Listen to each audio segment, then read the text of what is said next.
সুপ্রিয় বন্ধুরা, আমি এখন নতুন একটি ব্লগ নিয়ে এসেছি। আশা করি আপনাদের খুবই ভালো লাগবে। কিন্তু আসলে সূর্যের আলো অনেক বেশি হয়, খুব ভালোভাবে আমি আপনাদেরকে প্রদর্শন করাতে পারবো না। এটা হচ্ছে একটি টমেটো বাগান। এটার লোকেশন হচ্ছে এটার অবস্থান হচ্ছে ভাদেশ্বরা। জায়গাটা এসে আমার নয়ন জুড়িয়েছে, খুবই চমৎকার একটি জায়গা। কিন্তু আসলে আমি দুপুরবেলা আসাতে খুব ভালোভাবে জায়গাটিকে আমি প্রদর্শিত করতে পারছি না। এটা হচ্ছে 12টা 20, সুতরাং তেমন একটা ভালো ভিউ আসবে না। তারপর যতটুকু পারি দেখাবো। আর আসলে শীতকাল সন্নিকটে হয় তেমন আসলে কষ্ট হচ্ছে না, যদিও সূর্যালোক অনেক বেশি। আর এই যে এক পাশে হচ্ছে ধান ক্ষেত, আর এই পাশে হচ্ছে টমেটো চাষ করছে। খুবই চমৎকার একটি ভিউ। আস্তে আস্তে আসলে বিদেশি প্রযুক্তি আমাদের দেশে ঢুকে গেছে। মানুষ খুবই চমৎকারভাবে আসলে টমেটো চাষ করতেছে। এই যে দেখুন, অনেক টমেটো। কেজি কিরকম কাকা এগুলার? জি, ও আচ্ছা, আপনারা আড়ত দিয়ে দেন না? এই যে ওনারা খুব পরিশ্রম করে এখানে টমেটোর চাষ করেছেন। জায়গাটা আসলে খুবই চমৎকার, কারণ খুবই শান্তশিষ্ট মনোরম একটি পরিবেশ। আমার কাছে এখানে আসতে পেরে খুব ভালো লেগেছে। এক পাশে সোহাতা, আরেক পাশে ফুলবাড়িয়া এবং গজারিয়াও খুব বেশি একটা দূরে নয়। ওইদিকে উশিওড়াও আসলে খুব কাছাকাছি এই লোকেশনগুলা। আর আসলে আমার কাছে গ্রামীণ পরিবেশ খুবই ভালো লাগে। আমার সাথে আছেন সালমান ফার্সি, সাইমনকে কাছে পেয়ে খুব ভালো লাগতেছে। আমি আসলে মাঝে মধ্যে খুবই প্রাকৃতিক পরিবেশে যাই, আমার কাছে খুবই ভালো লাগে। একজন প্রকৃতি প্রেমিক হিসাবে আমি সবসময় গ্রাম বাংলার সৌন্দর্য রূপ আমি উপভোগ করে থাকি। আর আসলে এই জায়গাটা আমি প্রথম এসেছি, তাই আমার কাছে খুবই ভালো লাগতেছে। আসলে গ্রামে জন্ম হওয়াতে গ্রাম বাংলার প্রতি আমার আলাদা একটি ভালোবাসা রয়েছে।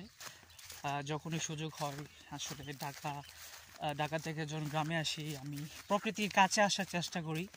Whenever I have spare time as much as possible, I want to go near to the nature. Diversity of Bangladesh is really remarkable. Actually, I cannot explain properly because whenever I go near to the nature, I'm really speechless. আসলে বর্ণনা করার মতো না, কি চমৎকার একটি জায়গা। এই যে পিছনে আসলে আরও কিছু বাগান রয়েছে। ক্যামেরায় যদিও এটা এত ভালো আসবে না, কিন্তু জায়গাটা খুবই চমৎকার। চলো আমরা ওইদিকে যাই। হ্যাঁ, আসুন। আসলে বাংলাদেশ যে কত সুন্দর, কত লাবণ্যময়, কত আসলে বাংলাদেশকে বলা হয়েছে সৌন্দর্যের রানী।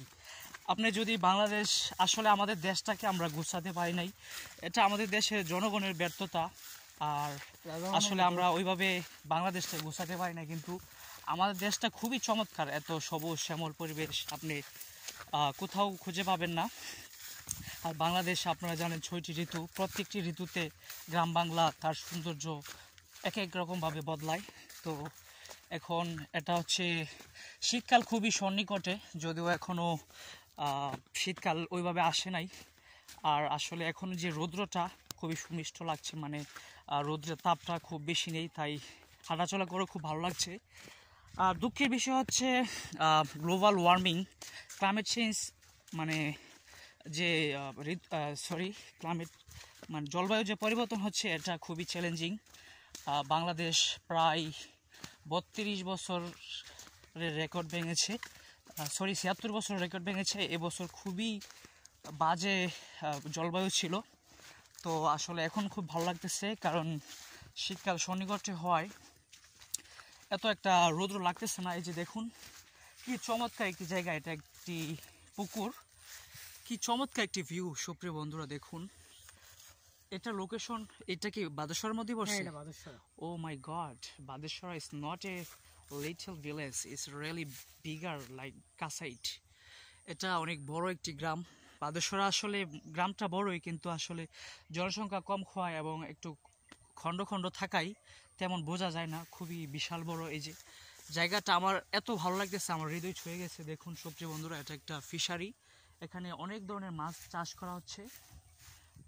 মনে হয় পাঙ্গাস মাছও চাষ করা এখানে, না? পাঙ্গাস এবং বিভিন্ন there are a lot of species of fishes are uh, growing here.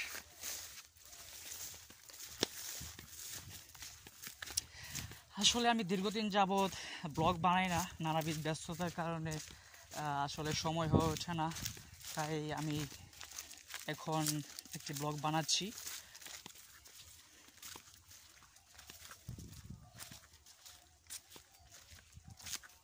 এই জায়গাটা আসলে হৃদয় ছুঁয়ে যাওয়ার মতো একটি জায়গা, কোনো প্রকার আসলে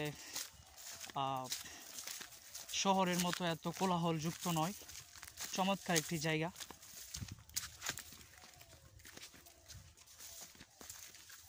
এত সুন্দর জায়গা যে আমার গ্রামের খুবই সন্নিকটে রয়েছে, এটা আসলে আমার জানা ছিল না। এই কারণে আমি সালমান ফার্সিকে অনেক ধন্যবাদ জানাই, সে আমাকে এখানে নিয়ে এসেছে। সেও একজন প্রকৃতিপ্রেমিক, আসলে সে মাঝে মধ্যে আমাকে খুবই সুন্দর সুন্দর জায়গা নিয়ে যায়, এজন্য তাকে আমি ধন্যবাদ জানাই। ও my god, look at this. Oh my god, it's another remarkable pond in here. It's really bigger compared to some other pond in our area. এই জায়গাটা তো আরো চমৎকার, আসলে এটা তো ওইটার থেকে আরো বেশি সুন্দর, খুবই বিশাল বড় একটি পুকুর, এটা অনেকটা দিঘির মতো, খুবই চমৎকার। আসলে আমার ক্যামেরা এটা ধরা পড়তেছে না, অনেক বিশাল বড় একটি পুকুর। আর আমি সামনে যাব না যদিও। এই যে এর পেছনে হচ্ছে যে ধান ক্ষেত, এখানেও অনেক ধরনের মাছ চাষ করা হয়। আসলে এই জায়গাটি অনেক চমৎকার একটি জায়গা, এখানে আসতে পারে আমার খুব ভালো লাগতেছে। এই ধরনের প্রাকৃতিক পরিবেশে আসলে আসলে ক্লান্তি দূর হয়ে যাবে আমি আশা করি। তো আসলে আজকের মতো আমি আমার ব্লগটি এখানে শেষ করে দেবো। আল্লাহ সবাইকে ভালো রাখুক, সুস্থ রাখুক। আসসালামু আলাইকুম।